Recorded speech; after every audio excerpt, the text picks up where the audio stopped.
Então, boa noite. Muita paz a todos vocês. É com muita alegria que nós damos início a mais uma noite de trabalho.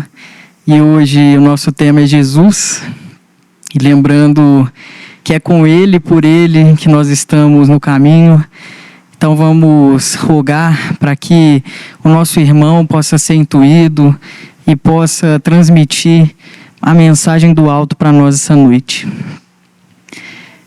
Deus, nosso Pai de amor e bondade, Mestre amado Jesus, nossos mentores, irmão Miramês, nós agradecemos pela oportunidade de estarmos aqui essa noite, que possamos permanecer com o nosso pensamento elevado, com o nosso coração aberto para a vossa mensagem, que possamos fazer as reflexões necessárias durante o estudo de hoje.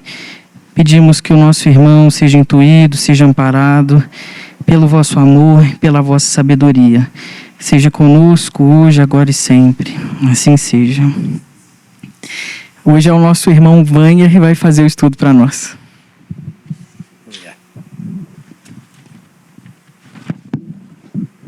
Boa noite a todos. Falar de Jesus na véspera de Natal é bom, né? Bom demais, né? Falar e escutar, né? A gente fala e já escuta aqui, ó.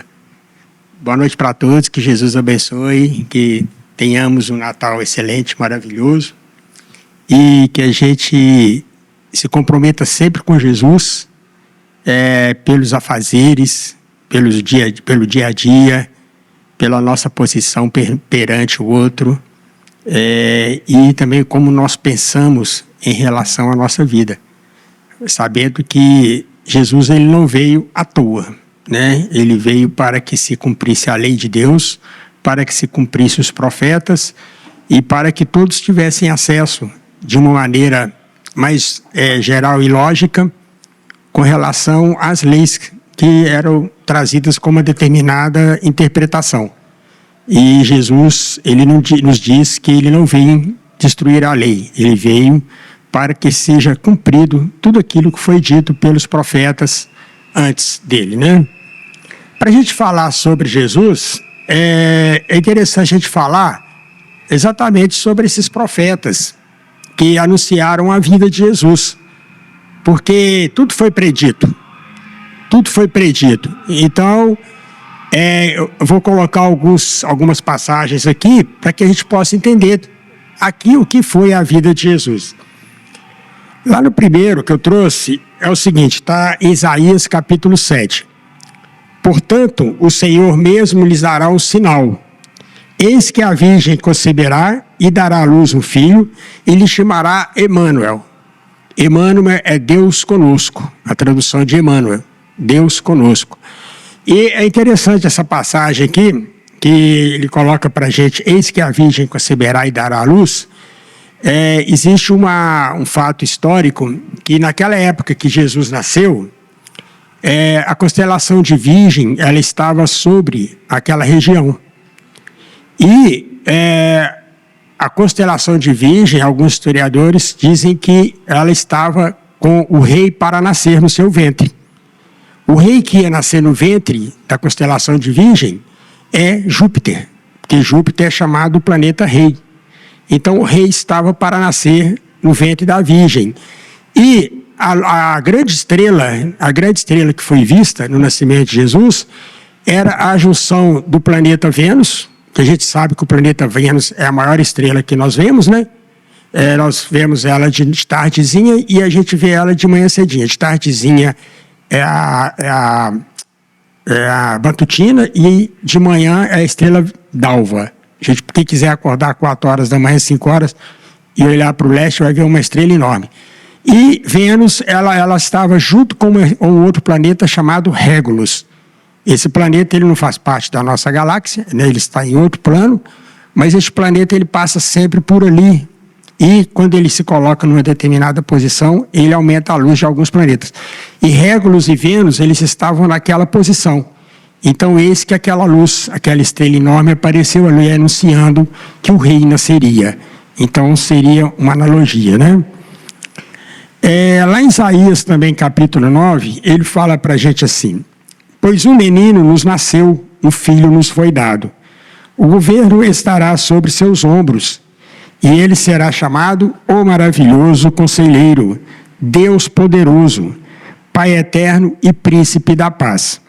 Seu governo e sua paz jamais terão fim.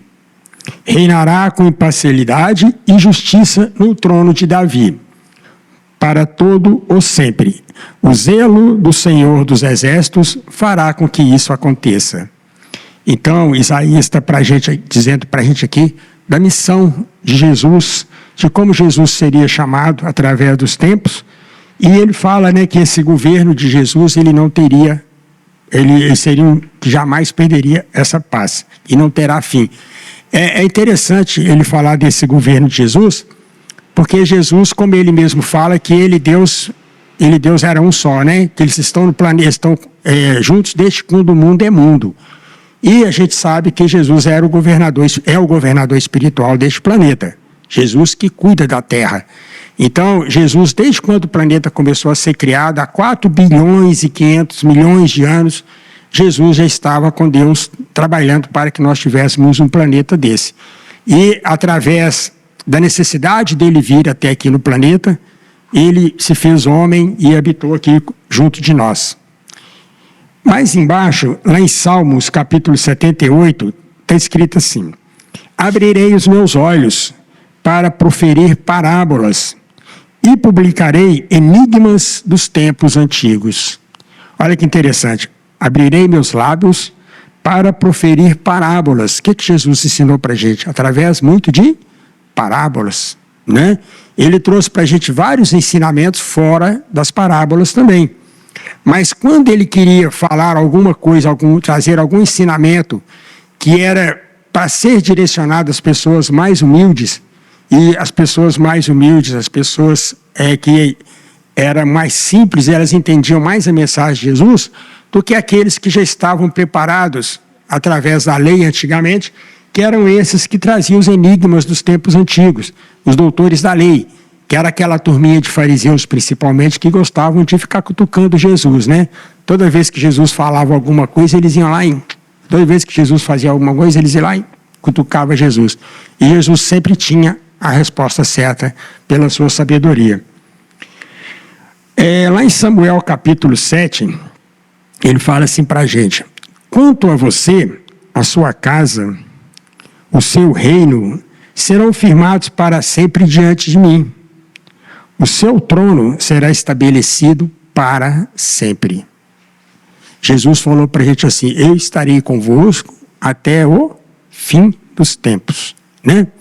Então, Jesus está conosco há muito tempo, não é de 2025 anos para cá. Ele está conosco bem lá, como eu disse, bem lá no princípio do tempo. Mais pouco ali, em Zacarias, ele diz para a gente assim: alegre-se muito, cidade de Sião. Exulte, Jerusalém, eis que o rei vem a você, justo e vitorioso, humilde e montado num jumento, um jumentinho, filha de jumenta. Ele está dizendo para a gente aqui: Sião é uma cidade, é uma fortaleza que existe dentro de Jerusalém, né? Então essa fortaleza seria, ele coloca uma analogia com a fortaleza de Jesus, com a força de Jesus, e ele coloca isso dentro da humildade, da singeleza de um jumento, que foi aquele animalzinho que trouxe Jesus quando ele entrou em Jerusalém. Então ele fala cria de jumento, que era um jumento simples, puro, sem nenhum tipo de complicação, sem a cria nem nada. Era um jumento simples, filho de jumento, que era um animal raro, um animal puro. Por isso ele destaca dessa maneira. E ele fala de Sião, que é essa fortaleza de Jerusalém. A gente tem algumas passagens que alguns profetas costumam falar que Jesus ele estava muito amparado pela Torre de Sião. Essa Torre de Sião ela é denominada a Maria Madalena, que era colocada como a Torre de Sião, que foi uma mulher que seguiu Jesus, que esteve com Jesus, que participou de tudo aquilo com Jesus, que estava muito próxima dele. Não é à toa que alguns discípulos tinham muito ciúme dela, né, com Jesus. Depois ele diz assim, já quando ele já vem as profecias, já quando Jesus grande, quando Jesus já estava grande. E ele fala assim, lá em João, ele fala assim para a gente, João apóstolo, tá? No dia seguinte, João Batista viu Jesus aproximando-se e disse, vejam, é o Cordeiro de Deus que tira o pecado do mundo. Então, João Batista, ele conhecia Jesus, ele não conhecia Jesus profundamente, mas ele sabia, quando ele viu Jesus, ele sabia que aquele era Jesus. Ele sabia que era o Filho de Deus, que era o Cordeiro que ia tirar o pecado do mundo, né? Mais aqui na frente, tem aqui a passagem de Isaías, seguindo essa cronologia, ele fala assim para a gente, todos nós, como ovelhas, nos desviamos, cada um de nós se voltou para o seu próprio caminho, e o Senhor fez cair sobre ele a iniquidade de todos nós. Ele foi oprimido e afligido, e contudo não abriu a sua boca. Como um cordeiro, foi levado para o matadouro. E, como uma ovelha que diante dos seus tosqueadores fica calada, ele não abriu a sua boca. Com julgamento opressivo, ele foi levado. E quem pôde falar dos seus descendentes? Pois ele foi eliminado da terra dos viventes. Por causa da transgressão do meu povo, ele foi golpeado. Essa passagem aqui é a previsão, né, a profecia sobre o dia que Jesus foi preso. O dia que Jesus foi preso. Porque quando eles prenderam Jesus, o que aconteceu? Cada um foi para o seu canto. Lembram de Pedro? Que Jesus falou que ele negaria Jesus 3 vezes? Então cada um foi para o seu canto, cada um falou, opa, peraí, eu não vou mexer aqui não, porque vai sobrar para mim. Então deixa Jesus quieto lá, vamos ver o que vai dar nisso, né? Então cada um foi para o seu canto, e Jesus calado, foi oprimido, foi preso, foi torturado, foi morto, e calado ele sofreu por causa das nossas dificuldades, das nossas dores, e com isso ele levou tudo isso, e ele nos salvou através dos seus ensinamentos. E ele fez com que a sua palavra foi colocada antes, quando ele foi eliminado da terra dos viventes. Ele colocou toda a sua palavra, colocou todos os seus ensinamentos sobre nós. E por causa dessa transgressão das pessoas, Jesus teve que estar conosco para nos ensinar os ensinamentos que foram trazidos anteriormente, justamente para que a gente pudesse se salvar conhecendo a nós mesmos e conhecendo o seu evangelho. Que evangelho significa boa nova, né? Então Jesus veio trazer para a gente a boa nova. Quando ele foi preso, lá nos Salmos, olha que interessante, Salmos de Davi, dividiram as minhas roupas entre si e tiraram sortes sobre minhas vestes. Lembram que quando Jesus foi para a cruz, eles pegaram as roupas de Jesus? Pegaram uma túnica que ele usava, que era uma túnica inconsútil, que ela não tinha costura, sumiram com essa túnica, e eles leiloaram, né, vamos dizer assim, apostaram essa túnica e levaram, e mais tarde levaram aquele pano que envolvia Jesus. Então, isso foi feito porque foi aquela maldade, né, que existia entre os soldados para fazerem com que Jesus fosse realmente morto, porque era um desejo de Roma. Era um desejo de Roma. Jesus não morreu, não foram os judeus que mataram Jesus. Foi Roma que matou Jesus. Porque o medo daquele reinado de Jesus era muito grande. Não é à toa que depois que Jesus morreu, eles ainda perseguiram muito os cristãos. Perseguiram muito, queimaram cristãos, Nero queimou muito cristão. Então perseguiram. Então por que eles perseguiram se o problema era Jesus? Continuaram perseguindo. Então o problema era tudo aquilo que Jesus construiu. E aquele medo de perder o reino. Não é? E um último aqui, em Salmos, mais embaixo, Salmos 16, ele fala para a gente assim, porque tu não me abandonarás no sepulcro, nem permitirás que o teu santo sofra decomposição. Olha que interessante, lá em Salmos. E a gente não vê que lá, quando Jesus foi morto, ele não foi abandonado no sepulcro e depois ele não foi encontrado o corpo dele? Não encontraram o corpo de Jesus, né? Então ele fala, nem permitirás que o teu santo sofra decomposição. Para alguns estudiosos, eles dizem que Jesus foi levado em corpo. Quando colocaram Jesus lá no sepulcro, ele foi levado em corpo e alma, né? Foi levado tudo de Jesus para não ficar nada por aqui. Alguns estudiosos também dizem que, depois que colocaram Jesus no túmulo, algumas pessoas tiraram ele de lá. Ou os discípulos tiraram para que ele não fosse feito nada de ruim com o corpo dele, para que os fariseus, os publicanos, não mexessem no corpo dele, e esses outros acham que foi tirado pelos seguidores de Jesus para que ele fosse dado como um mártir, né? Mártir que morreu de cruz. Então, por isso, essa coisa que seguindo essas profecias. É interessante notar que Jesus, ele era conhecedor de todas essas profecias. Ele era conhecedor, Jesus sabia de tudo. E conhecedor de todas essas profecias, ele estudava isso com os discípulos. Eles estudavam isso com os discípulos. Os judeus, os hebreus, eles estudavam a antiga lei. Eles estudavam as profecias. Então, eles sabiam de tudo que ia ocorrer com Jesus. Jesus sabia de tudo que ia ocorrer com ele. Então, eles trabalharam para que tudo acontecesse daquela maneira. Porque eles sabiam que Jesus era o Salvador. Interessante que, falando de judeus, existia na época, um pouco para frente de Jesus, um judeu que chamava Flávio Joséfo. Os judeus, eles acreditam até hoje que o Salvador ainda não veio, que ele virá. Ele virá. Eles acreditam que Jesus era um profeta, como tantos outros profetas que existiam naquela época. Né? Tinha muito profeta naquela época. Então, vamos dizer assim, né? Igual a Drogaria Araújo aqui, né, na cidade, né? Aqui em Belo Horizonte, cada canto servia uma Drogaria Araújo. Os profetas eram a mesma coisa, cada canto servia um profeta. Haviam profetas e haviam profetas, né? Aqueles que falavam coisas sérias e outros que não. Como nós temos hoje na mediunidade, né? Espíritos que falam as verdades, espíritos que falam aquilo que a gente quer escutar. Então, esses profetas, eles traziam informações para as pessoas que as pessoas as procuravam, como Maria Madalena procurou a primeira vez que ela precisou de ajuda.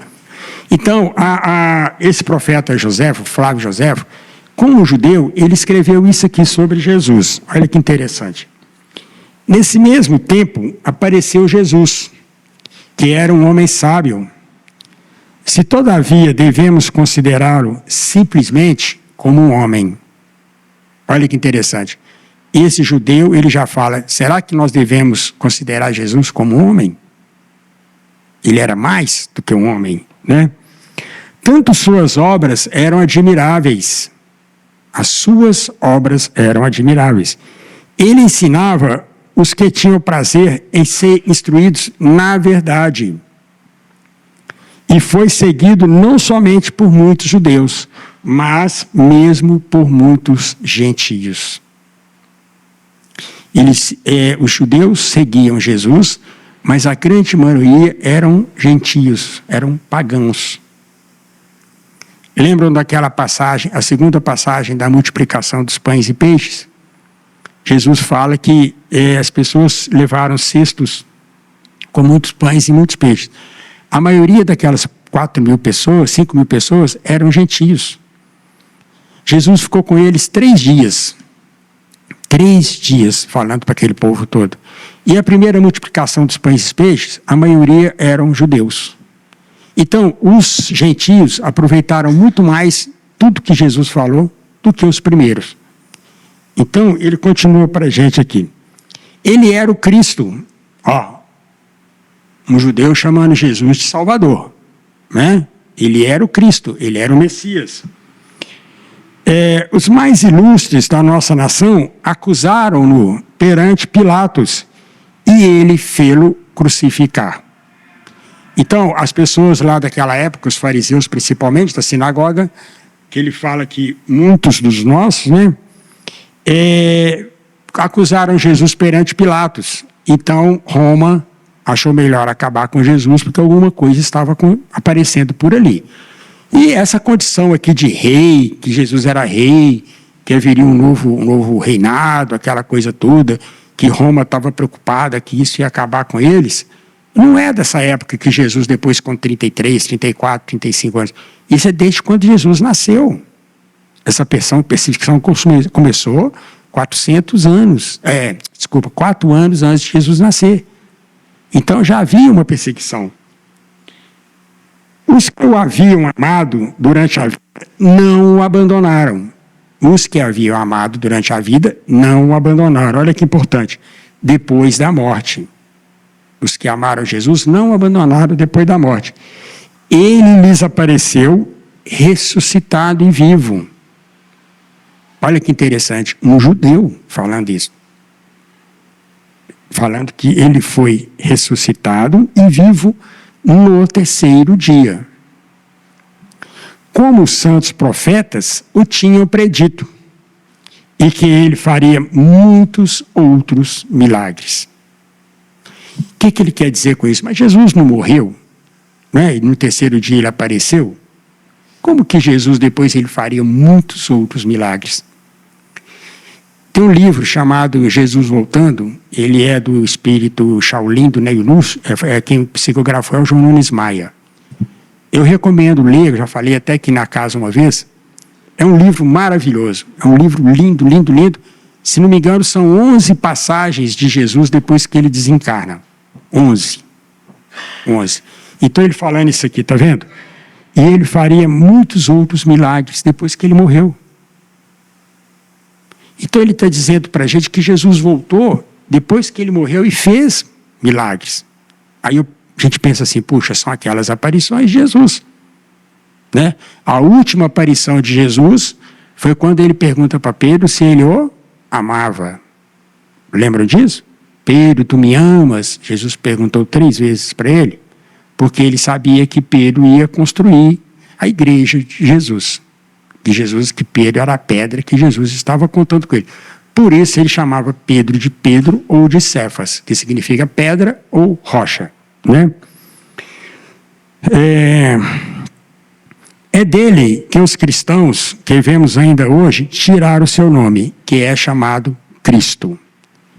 Então, é interessante a gente ver que os judeus, eles tinham um carinho especial com Jesus.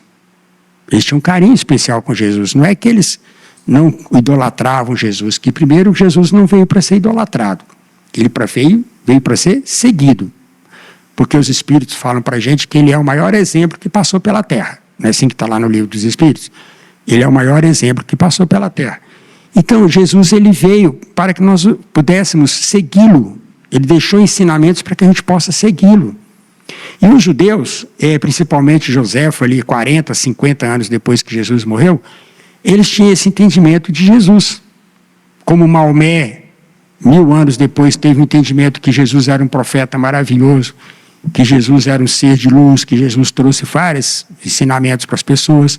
Maomé, no islamismo, né? Ele também tinha esse conceito sobre Jesus, que a gente sabe, né? Que a gente estuda o espiritismo, estuda o cristianismo, a gente sabe que Maomé foi trazido por Jesus, que Buda foi trazido por Jesus. Então todos esses que passaram pela Terra foram trazidos por Jesus, para que pudessem ensinar Deus. Para que pudessem ensinar Deus. Porque é só um, não é isso? Deus é só um. Né? Nós somos monoteístas, nós acreditamos em um Deus. É assim? E eu queria fazer uma experiência com vocês aqui, com relação ao nascimento de Jesus. Eu fiz um textozinho aqui, só para a gente seguir, para a gente poder imaginar, se aprofundar, levar o nosso pensamento lá para quando Jesus está vindo, que é uma hora dessa assim, né? Jesus já estava próximo de nascer, não estava? Aí olha que interessante para a gente refletir. A gente vê José caminhando, né? Então a gente fala assim, a tarde se fazia calma e tranquila, pelo vale até Belém. O medo e a dúvida se mantinham às margens do caminho. Aquele pequeno animal de patas suaves, a bater pela areia do caminho e sob as pedras, sob os cascos, trazia o conforto da caminhada ao coração daquela futura mãe do Salvador, do Messias. A noite caía lenta e serena. As estrelas que surgiam iam iluminando o caminho. Os passos dados por José de Nazaré já não eram tão firmes, mas era firme o seu propósito, quando uma estrela se fez brilhar mais forte ao sul, mostrando que Belém estava próxima e a cidade de Davi, iluminada pela grande estrela, apontaria o destino e o nascimento do amor entre os homens. Anjos de Deus acompanhavam aquela cena magnífica e o ambiente se fazia cada vez mais iluminado. Não era o rei que nasceria entre alvos lindos, no berço claro e brilhante de ouro. Não era um castelo em sua soberba para se nascer, mas era sim um pequeno recanto, que o amor se tornaria a humildade, e a luz traria a compaixão, e a compaixão o evangelho através dos animais e das poucas pessoas que ali se protegiam, e a proteção estava ali, num corpo pequeno, mas em um espírito sublime, grandioso e solícito, a servir sua humanidade. Assim, tão logo José saiu para pedir ajuda, o príncipe da paz, o maior exemplo, a maior luz que já passaria pela terra, abriu seus olhos no planeta que construiu ao lado de Deus, e que agora era sua casa em corpo e espírito. E ali se iniciava o evangelho para os homens e mulheres da boa fé e da boa vontade de Deus. Então, esse foi o nascimento de Jesus, não foi à toa. E aqueles 3 homens que procuraram Jesus ali depois nesse nascimento, eram os 3 que tinham que relatar esse nascimento de Jesus. Né? Eram chamados magos, mas eram sábios. Né? Alguns dizem que eram fazendeiros, outros dizem que eram astrólogos, outros dizem que eram estudiosos, mas eram 3 sábios e eles tinham a obrigação, tinham o trabalho de ir ali onde que Jesus ia nascer, porque eles já sabiam disso. Lá atrás, como eu falei de Régulos, de Júpiter e de Vênus, lá atrás esses mesmos 3 sábios, eles estavam já analisando essa conjunção de estrelas. Eles estavam analisando por que essas 3 estrelas estavam se aproximando. Por que elas estavam chegando tão perto uma da outra? Que tipo de situação que estava acontecendo? E eles fizeram o que a ciência deveria fazer muito hoje, né? Eles fizeram uma comparação do que eles tinham na constelação, que eles estavam vendo no céu, do que eles tinham dos relatos. O que eles tinham dos relatos. E eles sabiam que aquela grande estrela que se formaria era onde indicaria onde o rei nasceria. Indicaria onde o Salvador nasceria. E o que eles fizeram? Andaram muito para chegar até o lugar exato. E o lugar exato eles procuraram justamente uma estrebaria, um local onde que os animais se alimentavam, onde que eles dormiam por causa do frio do deserto. Então eles foram acompanhando todo o sistema, toda a modificação, todos os relatos que os profetas traziam antigamente, para chegarem no nascimento de Jesus. E é interessante que os presentes que eles deram para Jesus é muito próprio do que Jesus trouxe para a gente.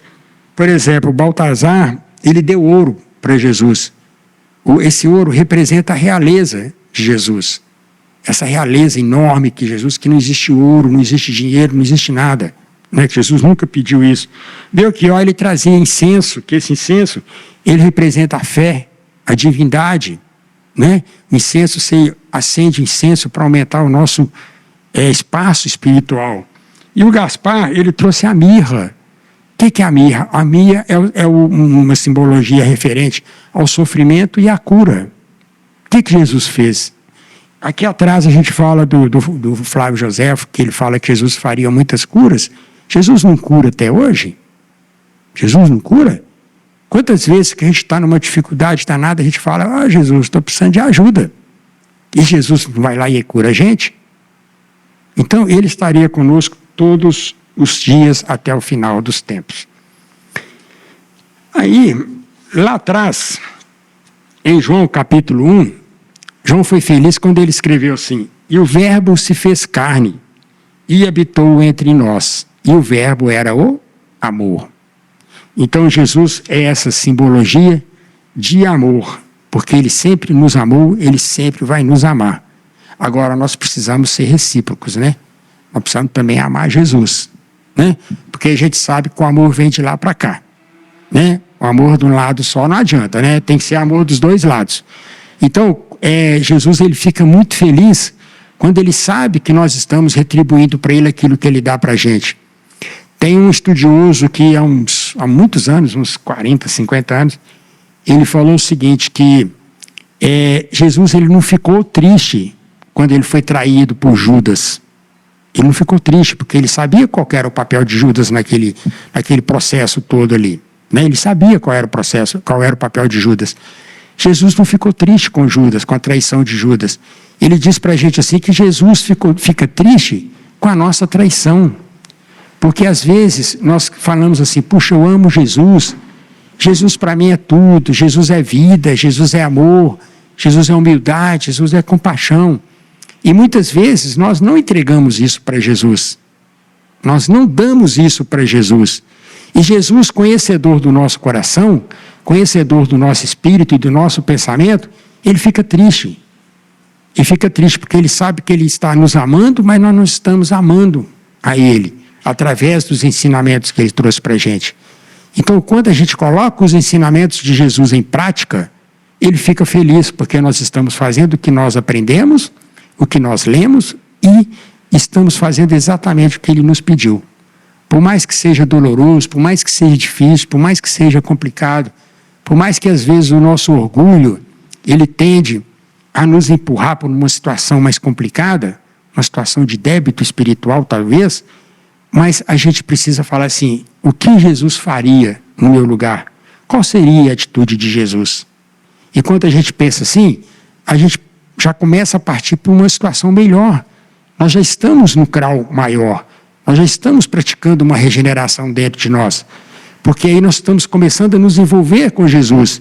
Puxa, mas Jesus fez isso? Isso é complicado, como é que eu vou fazer isso? O que as pessoas vão pensar de mim? Não importa o que as pessoas vão pensar de mim. O que importa é o que eu estou fazendo, o que Jesus pediu. Eu estou fazendo o que Jesus determinou. Eu estou fazendo o que Jesus nos ensinou. E ele nos ensinou a sermos humildes, termos compaixão, nos amarmos e amar o outro. E principalmente amar Deus. Se a gente ama o outro, a gente ama Deus, né? As afirmações que Jesus trouxe da sua identidade e da sua missão.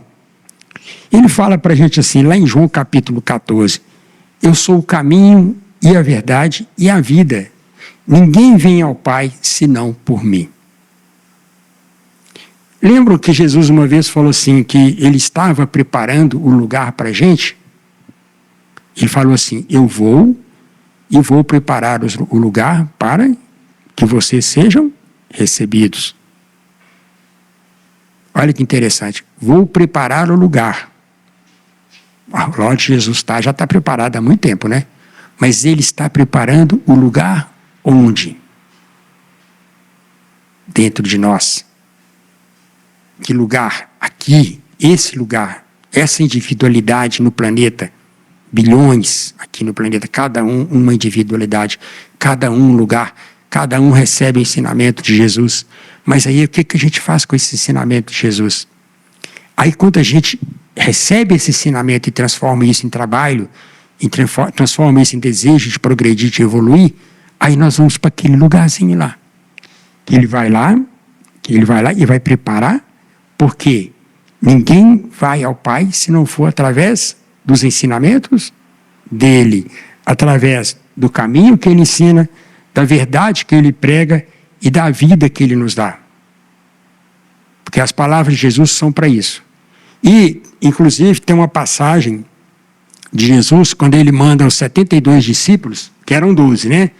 E mandou 12, aí depois ele manda 72 discípulos. Ele manda de 12 em 2, e ele vira para eles e fala assim, vão nos vales, nos povoados, nas vilas, nas casas, entrem lá, preguem o evangelho, comam o que derem, bebam o que te derem, e façam curas e preguem o evangelho. Aí esses 72 discípulos voltaram, depois de um tempo, né? E todos muito felizes, né? Porque eles fizemos milagres em nome do Senhor, pregamos o evangelho em nome do Senhor, fizemos tudo que o Senhor fez, a gente está muito feliz. Aí Jesus fala com eles assim: não ficais felizes pelo que fizeram, ficais alegres porque vocês estão escrevendo o vosso nome no reino de Deus. Então, tudo que a gente faz de bom para o outro, tudo que a gente faz de bom para a gente, para que a gente possa melhorar espiritualmente, a gente está escrevendo o nosso nome lá no reino de Deus. Eu costumo até brincar em umas casas espíritas, né, para quem já é mais tempo espírita, né, eu falo assim que essa passagem de Jesus é o bônus hora. Eu falo assim, esse é o bônus hora, né? Que a gente brinca assim, eu vou trabalhar lá, quanto que eu tenho de bônus hora? Aí eu acho que esse bônus hora é a alegria, né, que a gente vai ter de estar escrevendo o nosso nome no reino de Deus, né? Fala, eu acho que eu encontrei o bônus hora lá no Evangelho, alguma coisa parecida com isso, né? E ele fala para a gente assim: eu sou a ressurreição e a vida. Porque depois que Jesus ressurge desencarnado, depois que ele permanece conosco tanto tempo, ele vai dar para a gente o quê? A vida, como está aqui em cima. Ele vai dar para a gente a vida. Ele não quis se mostrar orgulhoso, né, prepotente. Não, ele quis se mostrar que ele é a vida. Ele é aquele que nos traria a vida, mas baseado lá nos ensinamentos da Bíblia. Lá nos ensinamentos, ele colocou tudo certinho, todo o relatório, toda a roteiro, todas as expressões boas para que a gente possa viver bem. Né? Ele colocou tudo para que a gente possa viver bem. Quem crê em mim, crê. O que é o sinônimo de crer? Fé. Né? Tem que ter fé. Quem crê em mim, ainda que morra, viverá. O que ele quer dizer para a gente? Que nós ainda temos a vida futura. Vocês já ouviram falar de um grupo chamado essênios? Os essênios eram o contrário dos fariseus. Jesus gostava muito dos essênios. Alguns historiadores dizem que Jesus era um essênio, porque ele vivia muito na comunidade dos essênios. Hoje os essênios já praticamente não existem, ou existem poucas pessoas que adotam. Mas os essênios, eles acreditavam na vida futura. Eles acreditavam na vida futura. Então Jesus pregava isso e ele convivia com essas pessoas porque eles acreditavam nisso que Jesus pregava. Então Jesus ficou muito próximo dele. E ele diz, ainda que morra, viverá.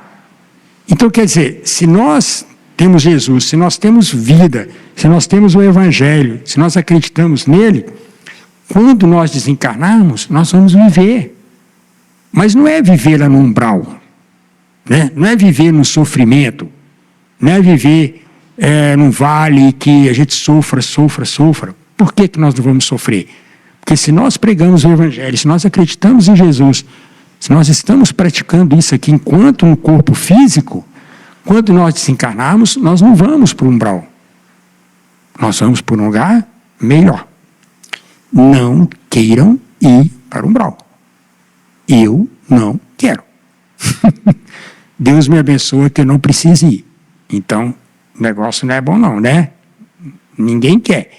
Então, para a gente não querer, a gente precisa fazer. Para a gente não querer, a gente precisa crer. Para a gente não querer, a gente precisa agir, trabalhar. Eu sou o pão da vida. Está lá em João capítulo 6. Eu sou o pão da vida. Simples assim, desse tamanhozinho. Sou o pão da vida. A gente faz questão de se alimentar da melhor comida que tem, não é? A gente quer ir no supermercado comprar uma melhor carne, a melhor verdura, o melhor cereal, o melhor leite, né? Tem uns leites aí que são melhores que os outros, né? O melhor leite. A gente quer comprar coisas boas e levar para os nossos filhos, para nossa esposa, para o nosso marido, para nossa mãe, para o nosso pai, não é? Esse alimento, ele vai fazer bem para o corpo, não vai? Mas o alimento espiritual, Onde nós estamos buscando o alimento espiritual? Esse pão que Jesus é para a gente. A gente está buscando isso onde? A gente busca nos ensinamentos bíblicos, né? A gente busca lá no Evangelho, a gente busca aqui na nossa casa, a gente busca lá na igreja que a gente frequenta, se a gente frequenta uma igreja católica, protestante, a gente busca tudo isso, mas a gente busca principalmente no nosso dia a dia. Quando nós entendemos o Evangelho, entendemos a Boa Nova, e nós colocamos no nosso dia a dia todas as questões que vêm no Evangelho e que vêm na Boa Nova. Aí nós estamos alimentando do pão da vida, alimentando daquilo que Jesus ensinou para a gente. Eu sou a luz do mundo. Olha que interessante, Jesus é a luz do mundo. Quem me segue não andará nas trevas, mas terá a luz da vida. Lá em João capítulo 8. Jesus fala comigo, fala-se com a gente assim, andai com o Senhor enquanto é dia, porque logo a escuridão vem. O que ele quer dizer com isso? Porque enquanto é dia, é porque enquanto há luz. Enquanto há luz. O que é enquanto há luz? É enquanto nós estamos sob a luz de Jesus. Então, esse dia que Jesus está dizendo para nós é o Evangelho, a luz de Jesus na nossa vida. Então, enquanto está dia, enquanto está luz, nós estamos seguindo Jesus, porque a luz de Jesus está se fazendo na nossa vida. Aí a escuridão logo vem, a noite logo vem. O que é isso, a noite logo vem? Que de repente na nossa vida as coisas se transformam assim, um sofrimento, uma perda, uma dificuldade financeira, uma contenda lá na família, uma desilusão, não é? Aí onde que a gente busca ajuda? Lá naquela luz, naquele dia. Porque nós já estávamos naquele dia, nós já estávamos naquela luz. A gente estava sob a luz de Jesus. Então, quando essa luz de Jesus está em nós e aparece a noite e aparece o escuro, a coisa escurece na nossa vida, nós temos, vamos dizer assim, um saldo, né, positivo com Jesus para suportar aquela escuridão, suportar aquela noite. E aí a gente tem uma luz para iluminar aquele momento, enquanto não chega a luz do dia. As nossas dificuldades, às vezes que nós passamos uma doença, aí a gente passa por aquela fase, mas nós temos Jesus, nós temos Deus. Aí nós sabemos que lá na frente a luz vai voltar de novo, porque nós temos fé, nós acreditamos. Porque não adianta passar por tudo isso e passar reclamando, lamentando, xingando Deus, reclamando que, por que está acontecendo isso comigo?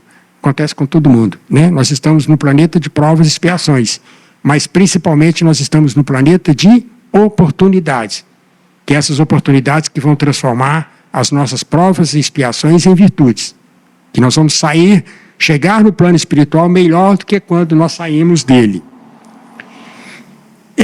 Eu sou a porta, né? Lembra quando ele falava da porta estreita, da porta larga, que é mais fácil passar pela porta estreita, né? Então, é mais fácil passar pela porta larga do que pela porta estreita, porque a porta estreita é onde que as coisas são tudo apertadinho, às vezes é muito complicado, é muito difícil, puxa, eu tenho que ser mais abnegado, eu tenho que trazer uma resignação muito grande no coração, eu preciso trabalhar isso dentro de mim, eu preciso me conhecer mais, aí eu vou conseguir passar pela porta estreita. Ela é apertadinha, mas é a melhor que tem. Eu sou o bom pastor. Ele não guiava as ovelhas, Jesus não guia as suas ovelhas, não é? Eu sou o bom pastor. O bom pastor dá a sua vida pelas suas ovelhas. O que Jesus fez? Ele não deu a vida dele por nós? Deu, não deu? Quando Jesus, lá na última passagem dele na terra, ele fala com Pedro assim, Pedro, tu me amas? Aí Pedro responde, sim, Senhor, eu te amo. E Jesus responde, as 3 vezes que Jesus pergunta isso, Jesus fala, então apacenta as minhas ovelhas. O que Jesus quer dizer para Pedro? Apacentar é alimentar, não é? Não é alimentar? Mas como é que vai alimentar a ovelha? Nós somos as ovelhas. Pedro também é um pastor, por isso que Jesus fala com ele, apacenta as suas ovelhas. E o que Pedro fez? Ele apacentou todos nós, nos alimentando com ensinamentos de Jesus.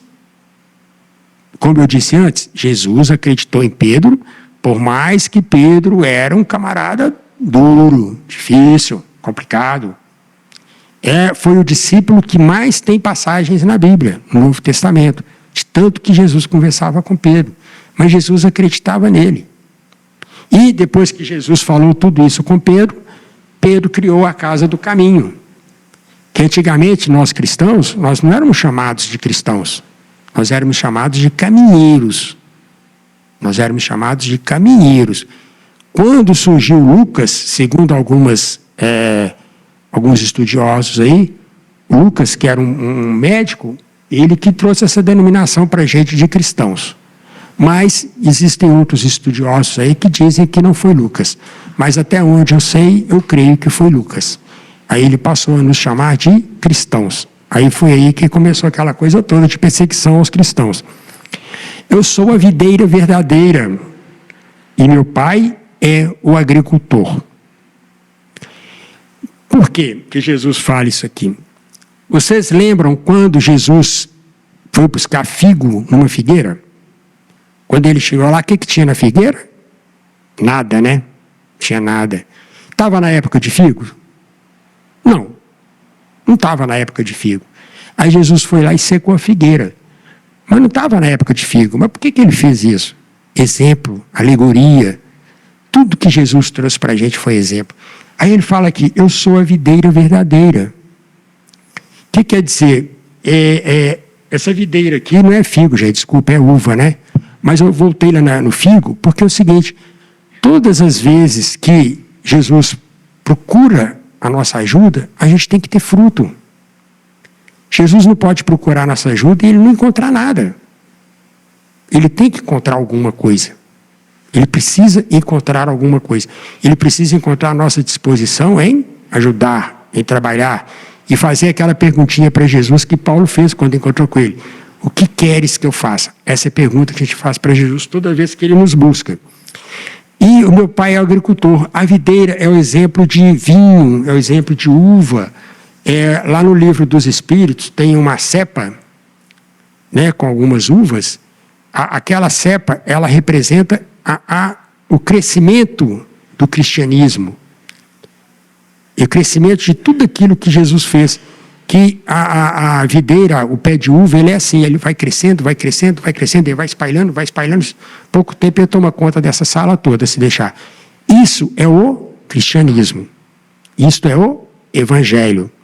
Que com o tempo abraçaria tudo. E realmente, praticamente, já abraçou uma boa parte. Eu sou o primeiro e o último. Isso está lá em Apocalipse, né? Eu sou o primeiro e o último, porque Jesus é o maior, que já passou pela terra. Jesus é aquele que veio, que cuida de nós e que vai voltar e continua conosco para cuidar da gente. É nele que nós buscamos, lá nos primeiros tempos, a nossa ajuda. É nele que nós encontramos aqui agora, nos últimos tempos, para que a gente possa crescer, para que a gente possa melhorar. E ele fala assim, chamados relacionados a ele mesmo, né? Se alguém quiser vir após mim, negue-se a si mesmo. Tome cada dia a sua cruz e siga-me. Ou seja, se a gente quer vir após Jesus, Jesus fala para a gente assim, que nós somos capazes de fazer muito mais do que ele fez. Legal, né? Mas a gente não faz, né? Já pensou?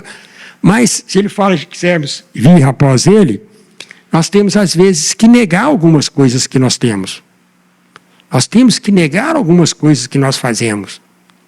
Porque quando a gente começa a entender melhor do cristianismo, a melhor entender do espiritismo, né, que uma coisa leva a outra, a gente começa a entender que os nossos valores, nós vamos percebendo que os nossos valores vão se modificando. A gente começa a entender que os valores espirituais não estão nas coisas que nós víamos antes de sermos cristãos. Que aquelas coisas eram todas efêmeras, que as coisas verdadeiras estão aqui. Por isso, às vezes, a gente vai se negando. Não é que a gente torna uma pessoa chata, aborrecida, pedante, Ah, tem uma festa ali, não vou, que eu vou fazer isso, Jesus não deixa. Ah, tem um aniversário, não vou não, porque Jesus não deixa. Não é assim. Mas que a gente faça as coisas dentro dos ensinamentos de Jesus. Porque Jesus não é Jesus aqui da Casa Espírita de 8 às 9h30. Ele não é Jesus na Igreja Católica no horário que tem a missa. Jesus é todos os dias. Nós precisamos dele todos os dias. Tome cada um a sua cruz. O que é isso? As nossas dificuldades, nós abraçamos as nossas dificuldades e vamos carregar as nossas dificuldades. Não adianta a gente falar assim, Jesus, aqui, a cruz está pesada, leva aqui para nós. Não tem nem o sirineu para carregar para a gente a cruz, não. A cruz está pesada aqui, ó, leva para a gente. Jesus não é salvador naquele negócio de falar assim, Jesus vai me salvar. Ele vai trazer para a gente os caminhos para que a gente possa se salvar. Se a gente cair numa cisterna, num buraco muito grande, e ficar pedindo para Jesus para tirar para a gente lá de dentro, é capaz dele aparecer na borda do buraco lá e falar assim, aqui, faz uma escadinha com as unhas aí que você tem, uns buraquinhos do lado aí, sobe, você vai chegar aqui. Ensinamento. Mas ele não vai pegar uma corda por lá e puxar a gente lá de dentro. Então, são esses ensinamentos que a gente vai usar para que nós possamos seguir a nossa cruz todos os dias. Que cada um tem uma cruz para carregar. E Jesus falou para a gente que o nosso fardo não é mais pesado do que nós podemos suportar. Nós damos conta de carregar esse fardo sim, tá? Quem perder a sua vida por minha causa e pelo Evangelho, a salvará. Então, às vezes a gente deixa certas coisas de lado para viver mais em função de Jesus, em função mais do outro, mas a gente não perde a nossa vida. Porque a gente está fazendo aquele trabalho para a gente poder escrever o nosso nomezinho lá no reino de Deus, né? Não é assim que está lá, que Jesus falou para a gente? Vamos alegrar que nós estamos escrevendo o nosso nome no reino de Deus. Eu queria falar rapidinho aqui, acho que dá 5 minutos, que eu escrevi para a gente aqui, ó. Esperamos que tenhas contentamento no serviço do Mestre. Isso é para nós, né? Esperamos que tenhas contentamento no serviço do Mestre. Trabalhe em ti as tuas deficiências. Se não for possível agradar a todos, esforça-te para isso. Quando saíres para a rua, canta e alegra, irradiando esse estado de alma. Diverte-te servindo de instrumento das belezas imortais do espírito. Não está proibindo ninguém de divertir. Consola os tristes, que estará eliminando tristeza. A alegria de Jesus é vivência do bem evangélico. A alegria de Jesus é vivência do bem evangélico. Lembro mais cedo que eu falei que Jesus se entristece quando a gente não faz as coisas que ele gostaria? Sim, ele entristece. A gente pode não pensar que não, mas ele entristece, sim. Em todos, evangélico, em todos os caminhos. Vê em tudo o lado perfeito. Vê em tudo o lado perfeito. Que, com o tempo, a perfeição doar-te a passagem livre para o reino da harmonia. Nós estamos nesse planeta buscando o quê? O que nós viemos fazer aqui? Nós viemos buscar a perfeição. Seja perfeito como é perfeito o vosso Pai que estás no céu. Não é assim que Jesus falou para a gente? A gente está buscando perfeição.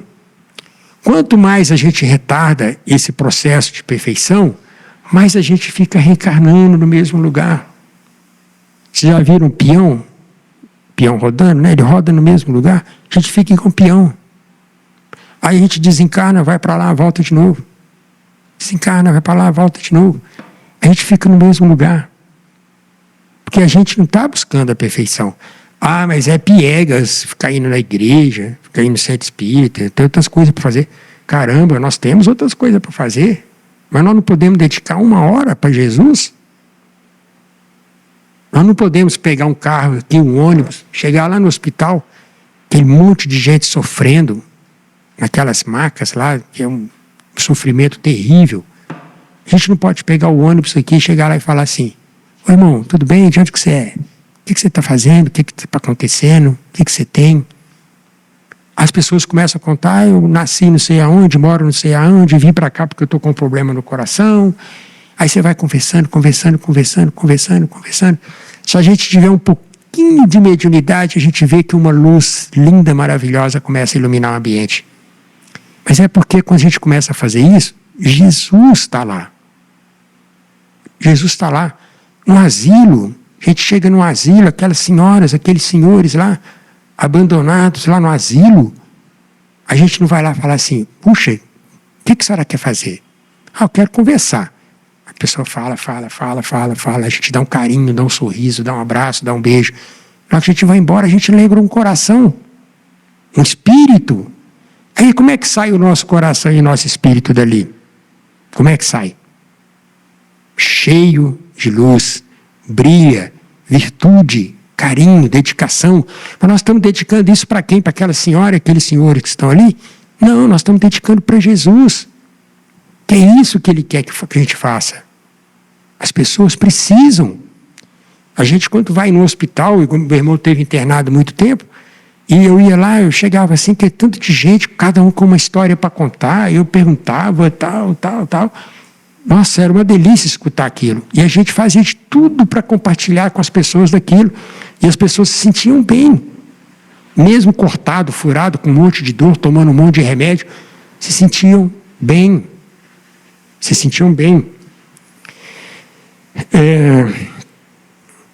E terás, deixa eu voltar aqui. Vem em tudo o lado perfeito, que com o tempo, a perfeição do arte e passagem livre para o reino da harmonia. E terás Jesus contigo por onde for. Terás Jesus contigo por onde for. E terás contigo o amor de Deus. Olha a importância disso tudo. Por onde caminhar. E terás o Natal sempre por todos os dias, mesmo que sejam longos.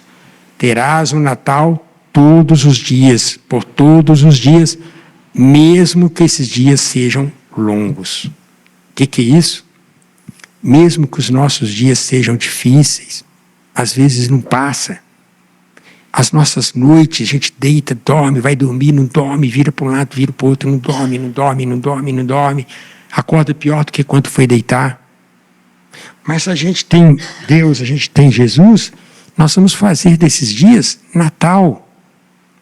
O que significa a palavra Natal? Natalidade. Não é o nascimento de Jesus. Natal é natalidade. Só que Jesus nasceu dia 25, então é o dia que Jesus nasceu.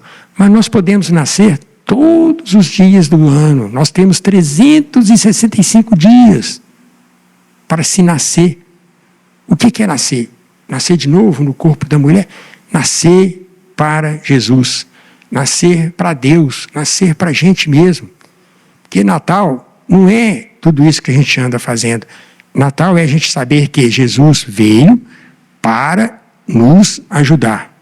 Jesus veio para viver com a sua humanidade. Jesus veio para dizer para a gente que a vida é muito maior do que aquilo que foi ensinado com o Antigo Testamento. E Deus estará conosco. Se nós fizermos o Natal a cada dia, Deus estará conosco. Porque Jesus sabe das nossas dificuldades, Deus sabe dos nossos problemas, mas eles ficam felizes, o nosso anjo da guarda fica radiante quando eles percebem que nós estamos mudando, que nós estamos auxiliando, que nós estamos nos conhecendo, que nós estamos levantando os caídos e, principalmente, que nós não estamos perdendo as oportunidades que Jesus nos deu. Porque Jesus, ele não veio aqui para passear, nós não viemos aqui para passear. Jesus veio para trazer para a gente aquilo que a gente precisava escutar. Jesus veio trazer para a gente a fé, que eu costumo falar que é força e esperança, para que a gente possa viver bem. E a gente tendo isso, Jesus, força e esperança, a gente vai viver bem. Basta que a gente abra mão de algumas coisas e a gente viva melhor perante Deus. E a nossa vida vai ser muito melhor, e os 365 dias que virão para frente aí vão ser muito melhores, apesar das intempéries, apesar das dificuldades, apesar das tormentas. Nós sabemos que nós temos um guia que está lá segurando o timão, e vai fazer com que o nosso barco ancore no melhor porto possível. E a gente precisa dele, ele precisa da gente. Muita paz a todos, que Jesus elimine todos vocês. Tenham um excelente dia amanhã e lembrem sempre de Jesus. Não esqueçam de Jesus. Muita paz, muita luz.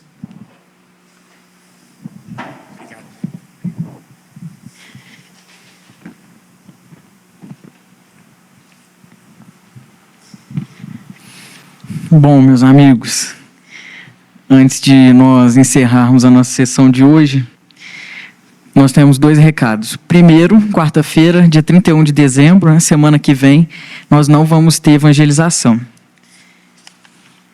E o outro recado é que nós estamos com a campanha permanente do Abraço de Luz, que consiste no amparo às gestantes e os espíritos que estão reencarnando. E nós estamos arrecadando fraldas de todos os tamanhos. Então, se vocês puderem doar, será muito bem-vindo e vai fazer a diferença na vida de muitas pessoas. Eu gostaria de fazer a prece de encerramento lendo uma prece que o nosso querido Emmanuel mandou para nós. Então, eu vou pedir que vocês fiquem de olhos fechados e prestem atenção nessas palavras. Senhor Jesus, recordando-te a vinda, quando te exaltaste na manjedoura por luz nas trevas, vimos pedir-te a bênção. Releva-nos, se muitos de nós trazemos saudade e cansaço, assombro e aflição, quando nos envolves em torrentes de alegria. Sabe, Senhor, que temos escalado culminâncias. Possuímos cultura e riqueza, tesouros e palácios, máquinas que estudam as constelações e engenhos que voam no espaço. Falamos de ti que volveste dos continentes celestes em socorro dos que choram na poeira do mundo, no tope dos altos edifícios em que amontoamos reconforto, sem coragem de estender os braços aos companheiros que recolhias no chão. Destacamos a excelência de teus ensinos, agarrados ao supérfluo, esquecidos de que não guardaste uma pedra em que repousar a cabeça. E ainda agora, quando te comemoramos o natalício, louva-te o nome em torno da mesa farta, trancando inconscientemente as portas do coração aos que se arrastam na rua. Nunca tivemos, como agora, tanta abastança e tanta penúria, tanta inteligência e tanta discórdia, tanto contraste doloroso, mestre. Tão só por olvidarmos que ninguém é feliz sem a felicidade dos outros, desprezamos a sinceridade e caímos na ilusão. Estamos ricos de ciência e pobres de amor. É por isso que, em te lembrando a humildade, nós te rogamos para que nos perdoes e ames ainda. Se algo te podemos suplicar, além disso, desculpa o nada que te ofertamos, em troca do tudo que nos dás e faze-nos mais simples. Enquanto o Natal se renova, restaurando-nos a esperança, derrama o bálsamo de tua bondade sobre as nossas preces e deixa, Senhor, que venhamos a ouvir de novo, entre as lágrimas de júbilo que nos vertem da alma, a sublime canção com que os céus te glorificam um berço de palha ao clarão das estrelas. Glória a Deus nas alturas, paz na terra, boa vontade para com os homens. Assim seja. Então, vão em paz, meus amigos, e muito obrigado ao nosso irmão. Quem quiser tomar o passe pode formar uma fila à minha direita. Vão em paz.